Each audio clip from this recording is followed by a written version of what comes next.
Hello बच्चों, good afternoon all of you. EVS 2027 में आने वाले प्रश्न कि हम बहुत ही शानदार पीवाईक्यूज या एमसीक्यूज जो भी कहें लेकर के आपको सामने उपस्थित हुए हैं। यानी कि एक खजाना समझ लीजिए, इसे अंत तक अवश्य देखिएगा। बिल्कुल वैसे प्रश्न हैं जो आपके पेपर में छपने वाले हैं इस बार। तो मेरिट अगर फाइट करनी है तो इन प्रश्नों को एक बार अवश्य देख करके अपने एग्ज़ाम हॉल में जाइएगा, तो कॉन्फिडेंस से आप पेपर को सॉल्व करके आइएगा। चलिए बिना समय गंवाए चलते हैं अपने एमसीक्यूज या पीवाईक्यूज पे।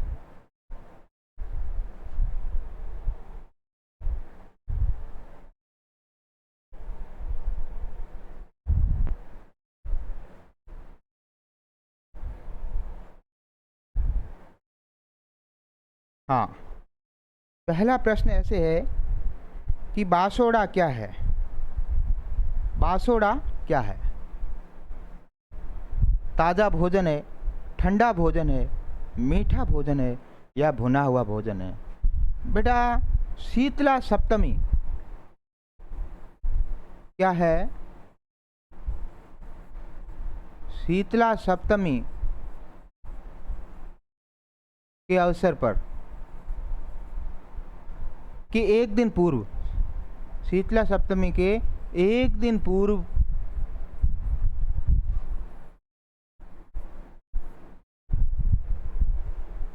में बना भोजन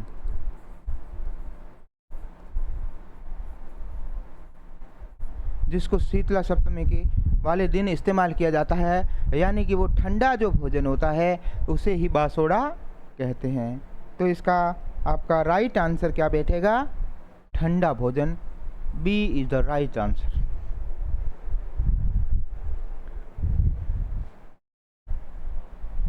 शीतला सप्तमी कब आती है?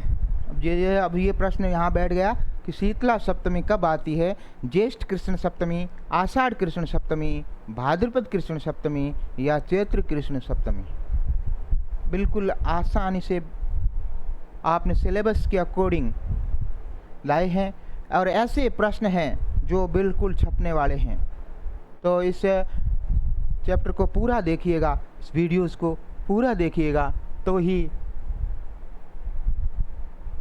नैया पार लगेगी। यानी शीतला सप्तमी कब आती है, ये अपने से क्वेश्चन किया गया है।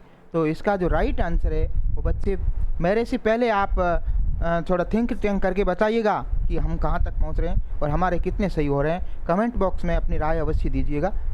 तो इसका जो राइट आंसर है वो है अपना ऑप्शन चैत्र कृष्ण सप्तमी, यानी डी को चैत्र कृष्ण सप्तमी को शीतला सप्तमी का आयोजन होता है या मनाई जाती है। अगला है पंचकुटा में कौन शामिल नहीं है? पंचकुटा सब्जी है राजस्थान की और कई बार ये प्रश्न बड़े बड़े कंपटीशन में आया है। पंचकुटा सब्जी कौन सी है बेटा?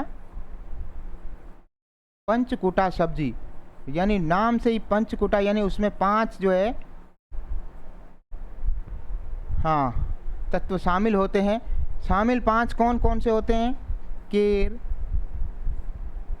मैं पेन चेंज कर लेता हूँ, है ना। केर, सांगरी, कुमटिया,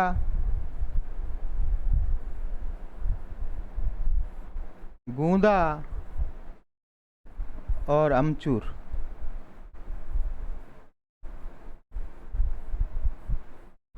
ये 5 उसमें पंचकुटा सब्जी में सम्मिलित हैं। तो यहाँ पूछा है कौन शामिल नहीं है? केर, अमचूर, गूंदा, काचरी। तो ये जो काचरी जो ऑप्शन है ये इसमें सम्मिलित नहीं है, यानी कि राइट आंसर अपना ये बैठ जाएगा डी। नोट डाउन करते चलिएगा।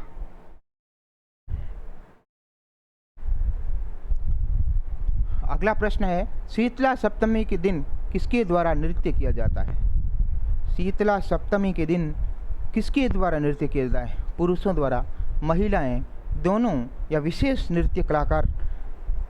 राइट आंसर इसमें आप बताइएगा। शीतला सप्तमी के दिन किसके द्वारा नृत्य किया जाता है? तो इसका जो राइट आंसर है वो होता है केवल पुरुषों द्वारा किया जाता है। इसमें कई बच्चे क्या है दोनों लगा देते हैं या विशेष कलाकार लग देते हैं, तो नहीं, ये प्रश्न में पुरुष ही ना वो नृत्य करते हैं शीतला सप्तमी के दिन जो नृत्य किया जाता है। और वो नृत्य कौन सा होता है? गेर नृत्य। कौन सा होता है बेटा? गेर नृत्य। ये भी प्रश्न बन सकता है, शीतला सप्तमी के दिन कौन सा नृत्य किया जाता है? तो गेर नृत्य किया जाता है। गेर नृत्य में कौन सम्मिलित होता है या शामिल या कौन नृत्य करते हैं? तो केवल पुरुष करते हैं, है ना। हाँ, गेर नृत्य ये आ गया ना। गेर नृत्य में किस वाद्य यंत्र का उपयोग किया जाता है? गेर नृत्य में किस वाद्य यंत्र का उपयोग किया जाता है? चंग, तबला, शहनाई, ढोलक। राइट आंसर गेस करके बताइएगा। बताइए बेटा।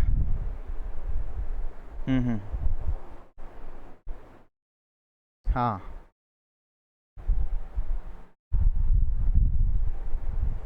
रुको आता हूँ, रुको। तो गेर नृत्य में किस वाद्य यंत्र का उपयोग किया जाता है? इसका जो राइट आंसर है वो है चंग।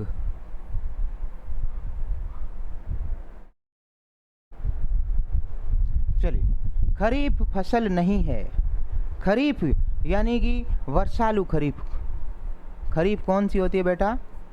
वर्षालु खरीफ, यानी वर्षा ऋतु जो होती है उसे खरीफ बोलते हैं। यानी वर्षा ऋतु वाली जो है, वर्षा ऋतु में जो फसल होती है वो खरीफ की फसल कहलाती है। तो इसमें बाजरा, मूंगफली, मूंग, चना, इसमें आप बताइए कि वर्षा में कौन सी नहीं बोई जाती है? क्या बाजरा वर्षालु है? बिल्कुल है, बाजरा तो है।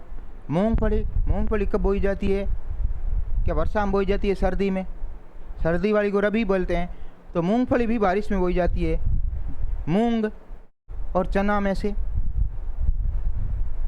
आंसर इन दोनों में से मूंग है या चना है? तो मूंग भी खरीफ की फसल है, लेकिन चना जो है वो ये है रबी की फसल है। तो इसका राइट आंसर बैठेगा चना, यानी खरीफ की फसल नहीं है, ऐसा सवाल है ना। चलिए, रबी की फसल नहीं है। अगली बार बोलिए रबी की फसल, रबी सर, ऐसे याद रख लो, रबी सर, यानी कोई सर है, रबी सर। तो सर्दी में जो फसल होती है उसको रबी बोलते हैं। एक शॉर्ट ट्रिक बन गया, सर्दी वाली फसल को रबी सर बोलेंगे। अब इसमें कौन नहीं है, यानी कि जो सर्दियों में बोई नहीं जाती है वो कौन सी है? क्या गेहूँ, जौ, चावल, मसूर, इनमें 3 तो सर्दियों में बोई जाती हैं और एक जो है वो नहीं बोई जाती सर्दियों में, वो कौन सी है? गेहूँ सर्दियों में होती है, जो भी सर्दियों में होते हैं, और मसूर भी सर्दियों। चावल इसका राइट आंसर है चावल। ये जो चावल है वे है खरीफ की फसल है। ये किसकी है? चावल खरीफ की फसल है। कोकून किसमें बदलता है? बहुत ही शानदार सवाल है। कोकून किसमें बदलता है? तितली में, चिड़िया में, छिपकली में, मधुमक्खी में?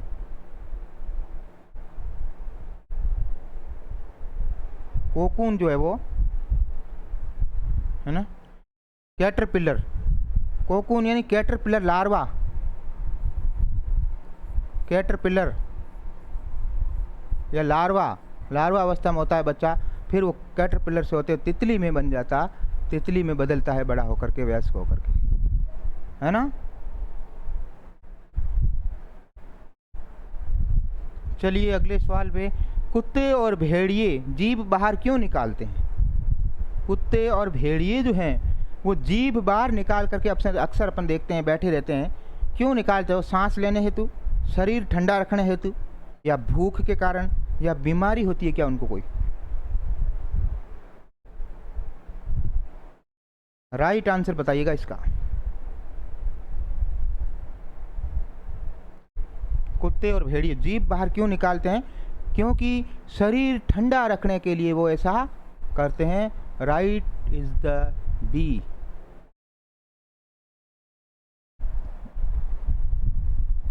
कैक्टस में कांटे क्यों होते हैं? कैक्टस अपने रेगिस्तानी इलाकों में जो होता है उसके पौधे में देखा होगा कांटे होते हैं। क्यों होते हैं? फल के लिए, पानी बचाने के लिए, या रोग होता है इसलिए होते हैं, या कुछ कह नहीं सकते। इसका राइट आंसर बताइएगा। आ रहा हूँ मैं, रुको। हाँ, क्या होता है? पानी बचाने के लिए। किसके लिए? पानी बचाने के लिए। इसका राइट आंसर जो है बी। क्या बोल रहे हैं?